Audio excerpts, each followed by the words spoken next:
जय गुरुदेव, जय गायत्री माता। आगे गुरुदेव जी लिखते हैं कि प्राणियों को तो देने की सेवा साधना करते हुए उनसे वरिष्ठ ही बनना चाहिए। ईश्वर से पाना, प्राणियों को बांटना, इसी में सच्ची संपन्नता, समर्थता एवं जीवन की सार्थकता है। मनुष्य को जिस प्रकार अपने वरिष्ठ परमपिता से अनुदान मिलते हैं, उसी प्रकार उसे भी मिली वैभव साधन गुण कर्म रूपी संपदा को अपने पास संचित न रख निरंतर वितरित करते रहना चाहिए। वरिष्ठ बनने की पहली शर्त यही है कि अपने को जो मिला उसे अन्यों को बांटा कि नहीं। जो देने की उदारता दिखाता है वह पाता भी है। बादल समुद्र से भाप बनकर उठते हैं और उस जल को वापस पृथ्वी को लौटा देते हैं। वे अपने पास संचित रखते तो सृष्टि का संतुलन ही नष्ट हो जाता। ईश्वर विश्वासी उसके कर्मफल विधान पर विश्वास करते हैं, अस्तु वे क्रिया की प्रतिक्रिया उत्पन्न होने में देर लगने से भी विचलित नहीं होते। सन्मार्ग पर चलते हुए जिन्हें ईश्वर के साथ होने का विश्वास रहता है, वे न अनिष्ट की बात सोचते हैं, न विरोध से भयभीत होते हैं, न एकाकी होने की बात सोचकर हताश ही होते हैं। ईश्वर भक्त सच्चे अर्थों में बलिष्ठ होते हैं। भक्त न याचना करते हैं, न कामना।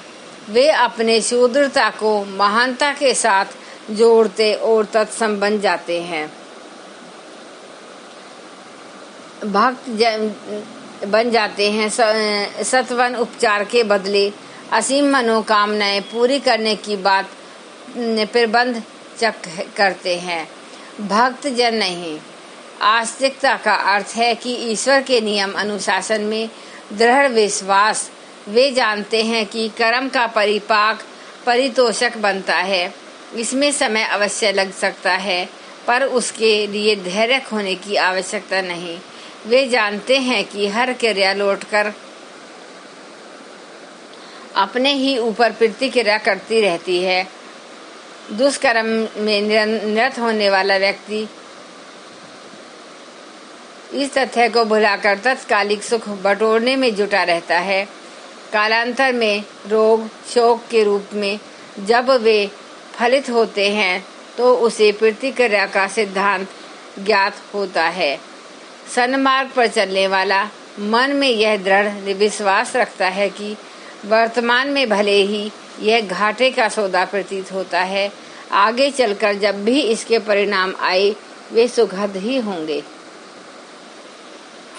हे श्वेत केतु, भौतिक जगत में शरीर बल, शस्त्र बल, संगठन बल, बुद्धि बल, धन बल, कला कौशल जैसी अनेकों सामर्थ्य हैं, किंतु आत्मिक जगत में एक ही बल है, आत्म बल।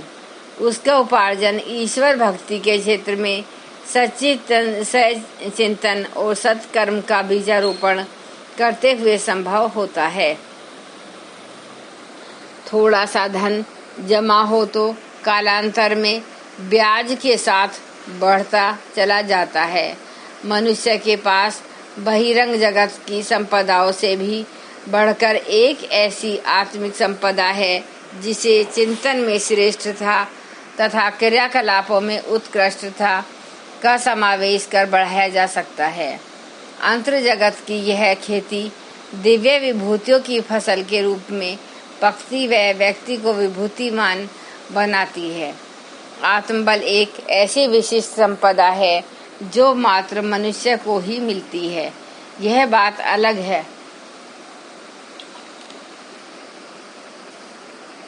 कि इस रतन भंडार को बहुत कम पहचान पाते व उपयोग कर पाते हैं। आत्मबल से बढ़कर मनुष्य जीवन में कोई और बड़ी विभूति नहीं है। जो इसका धनी है उसे सामर्थ्यवान पाया जाता है।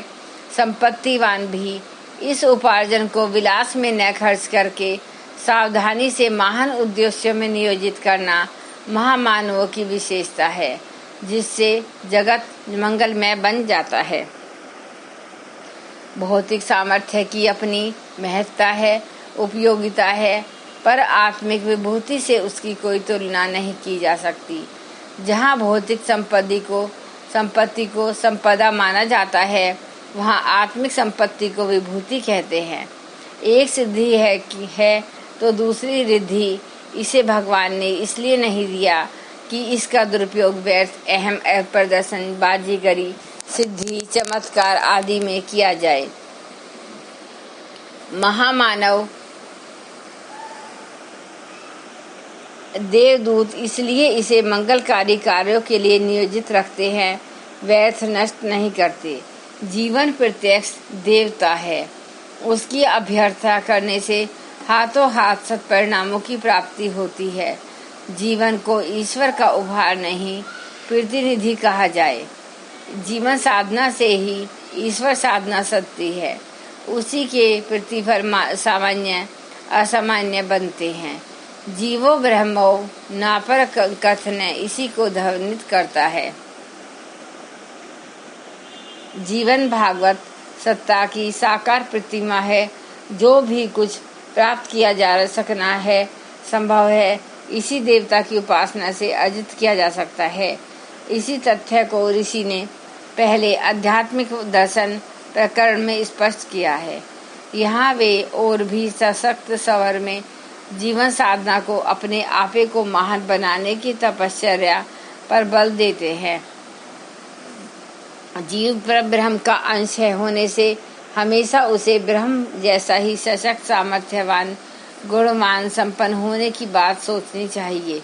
इसी साधना ने सामान्य से व्यक्ति को असामान्य बना दिया, पर बहुसंख्यक व्यक्ति इस देवता का चेतना की प्रतीक सत्ता को जान नहीं पाते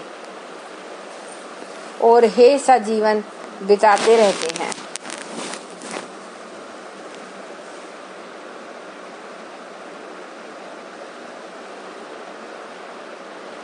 तीसरे दिन आरण्यक सत्र में श्रृंगी ऋषि ने पिछले दिन के प्रसंग का स्मरण दिलाते हुए अपनी नई जिज्ञासा नम्रता पूर्वक प्रस्तुत की। श्रृंगी ने पूछा, वह कौन सा देवता है जिसकी उपासना से मनुष्य प्रत्यक्ष फल पाता और सुखी संपन्न बनता है?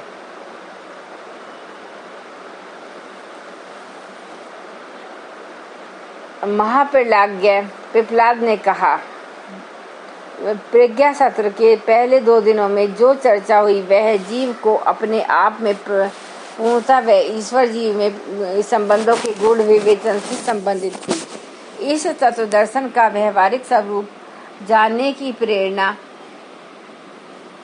जिज्ञासा श्रृंगी ऋषि यहाँ प्रकट करते हैं। पिपलाद उवाच, मनुष्य का जीवन स्वयं ही प्रत्यक्ष देवता है।